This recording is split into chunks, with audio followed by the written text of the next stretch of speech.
GM and good mooming recruits, you are now listening to m00m Theater on the Air. I'm your founder and host, Geographic, and you are listening to Episode 7, Chapter 7, Silver City.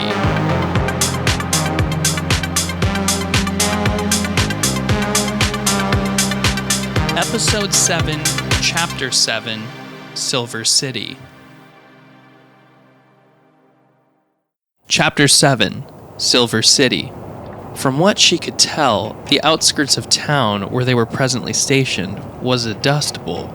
A dry breeze, the cracking of her lips, and a lonely silence only found itself broken by the gusts of whistling wind. She clung her leather jacket tight, and with one hand secured its detachable cloth hoodie over her head. She had easily snuck by the singular, unassuming fate worker at the Quant Truck's charging station, and was mentally prepared for her next accomplishment. Securing food and weaponry was top of mind. I can't believe this. There's nothing here, just dust, she said to herself as she removed the fake fate clarity chip and superglue from her pocket, adhering it to her temple, an artifact that was continuously appreciating. A trace amount of glue stuck to her hoodie as the wind pressed the chip against it as it rapidly dried. The BBS on her phone pinged. It was Kevin. How you doing out there? Is everything okay? Yeah, it's going great, guys. There's not a human in sight, and I'm fighting to keep the dust out of my eyes. I'm looking at the map system, and it says there should be a small bar or something just up the road, but I'm not seeing anything, she replied, feeling slightly defeated as the gusts of wind grew louder and more intense. You know our map system is shit, right? It hasn't had an update in like 20 years. Sometimes I think it would be easier if one of us were chip. At least we'd have the dopest tech. And as an added bonus, you'd be a total zombie and wouldn't have to care about any of this. Wait, I think I see it up ahead, she yelled over the wind as it disrupted the microphone, chopping up her signal. The small bar establishment, which was on her phone's dramatically outdated version of maps, looked like it had been closed for longer than she was even alive. No signs of life. Gold, I'm sensing our connection is losing strength.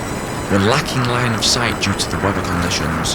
You may be on your own, Shirley, Moom said, doing a decent job covering for Roger's previous sit-rep situation report responsibilities. A large rock found itself leaving her hand and crashing through the glass paneling of the entrance door of the abandoned bar. And then with her left boot, she kicked out the remaining glass from the door's frame.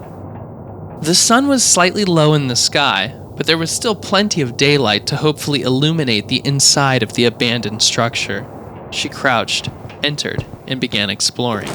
The roof had cracks from age, which presented god rays of sunlight that peeked through and hit the ground. The dust in the air made it look particularly magical.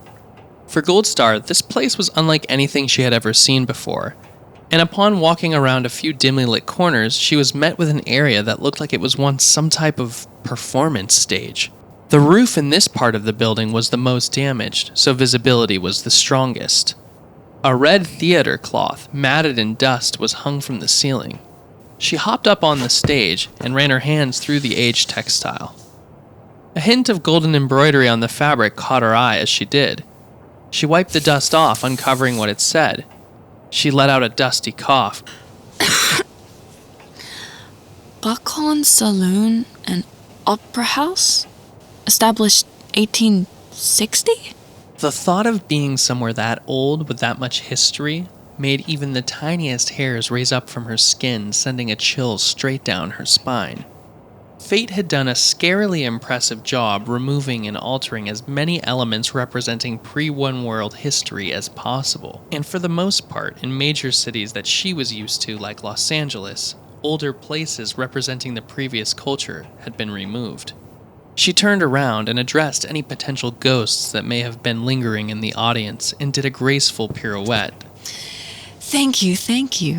She took a bow, and as she brought her head back up, she was met with something far more useful than an applause.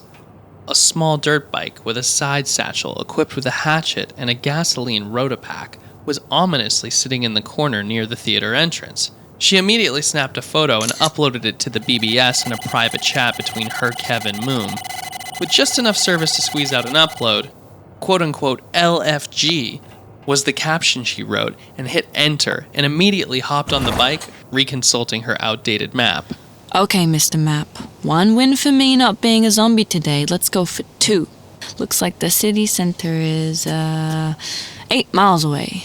She flipped the power safety switch, turned the key, and double-checked the clutch. The bike sputtered, dying quickly. Second time's the charm. She sputtered herself. Nothing. Third time's the... The engine kicked into gear, and wasting no time, she ripped around the broken glass door entrance and accelerated, taking a sharp left, the first instruction from her map software indicating that was the way to town. Back at the container, a deep rumbling sound was audible. Moom was getting his first lesson in pre-One World hip-hop, or for him, hip-hop of any kind. The sounds of heavy-hitting 808s and the electronic tones of auto-tune slapped his hearing receivers.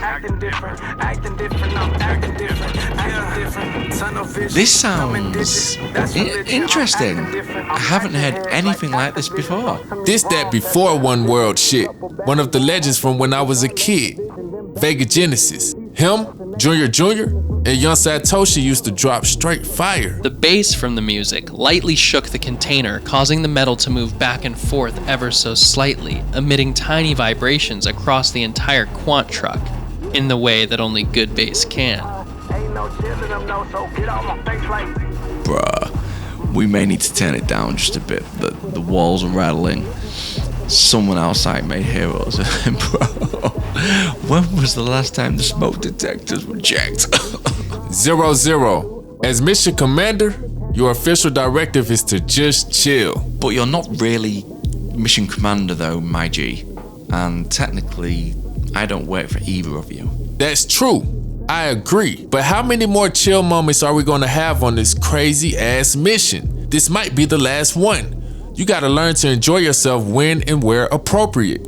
Besides, 1, this mission is all made up. We got no clue why we're even doing what we're doing. And 2, she's out of line of sight range anyways. I doubt we'll even hear from her for another few hours. She's only got 6 hours left and I'm worried about her.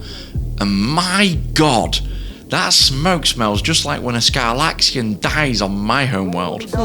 That's a good rebrand idea for when more of your container friends show up. We'll call it Scarlaxian OG. And don't worry about Gold. She's a weird little ninja. She'll be fine. I have no clue what you're talking about, but get this. We just got a positive reply on the BBS for escargot. You did? Forward it to Gold. Are you sure we can't eat the escargot? Bruh. I'm really hungry all of a sudden. I told you escargot is weapons. That Scarlaxian OG got you geeking. It's fine. She's already on the thread, but she has no service. Don't trip about the service. If there's a weapons dealer, it's a guarantee she'll pick up service on their relay as soon as her phone comes across the signal. Good work, 00. If you're expecting me to say aye aye, Captain, I won't. The sun had started to set, slightly receding as she sped across miles of land.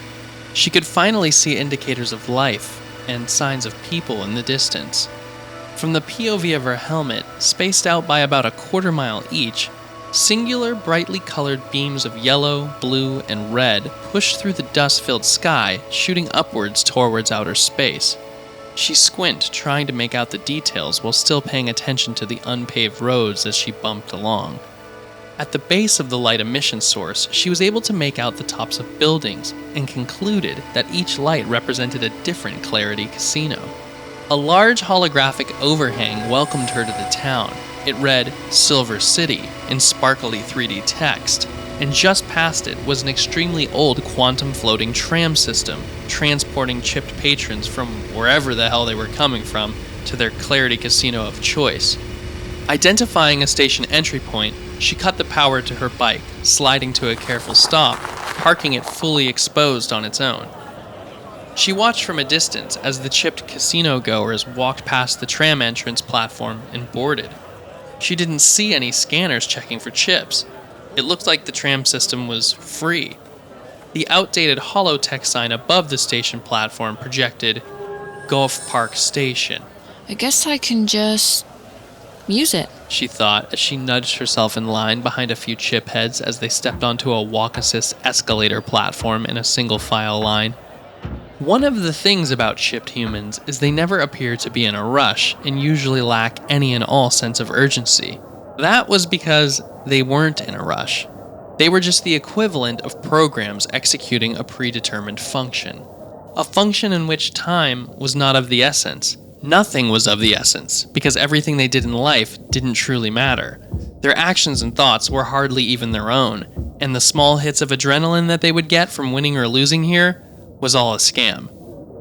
The only reason Fate and Clarity even allowed them to partake in these activities was to keep the gears in the overall machine that is One World spinning. Think about it like a car's engine. Thousands of tiny moving parts with gears of different sizes, all laddering up to the output of a vehicle burning gas and driving. But even the smallest gears and moments they produce are needed so that the largest gears spin and prosper and move things along. Clarity pulled a continuous blanket over its users' eyes, convincing them that whatever they were doing was actually their own choice, and that the things they did each day were the things they had to do, because that was life. But with the mass majority of the world chipped, including the founder and creator of Clarity itself, what was the purpose of it all? And more importantly, if she really overthought everything about it, who was truly benefiting? Goldstar was annoyed about standing with the sluggish chipped, and began slithering her way through the crowd at a moderately acceptable pace in order to not cause any security camera algorithms to detect unusual motions. As she did, she rubbed a few shoulders. Hey, watch out, said a random woman she knocked into, with about as much conviction and liveliness in her voice as someone in a coma. My bad. She replied as a formality, continuing her motion through the crowd, ultimately arriving at the tram boarding entrance 20 minutes faster than she would have if she maintained her original position in line. Hello, Clarity community, and welcome to Go Park Station, your gateway to the Silver City experience. This is where winners are made. Need something while enjoying your trip? Just think Speak with MACEI. I'm here for you. You mean this is where sadness and addiction is made? Goldstar accidentally let slip. Why would you say something so negative? This place is the tits, said the chiphead next to her, who was obviously out of practice when it came to speaking from his mouth. Whatever. Just think Speak with MACEI and let her know you think it's the tits, and then ask to see her tits. I'm sure she'll show you. With Clarity, everything is possible, right? Goldstar replied, reflecting on how shitty chipped society is. Oh, that's a good idea. The guy replied as he continued on with his brainless day.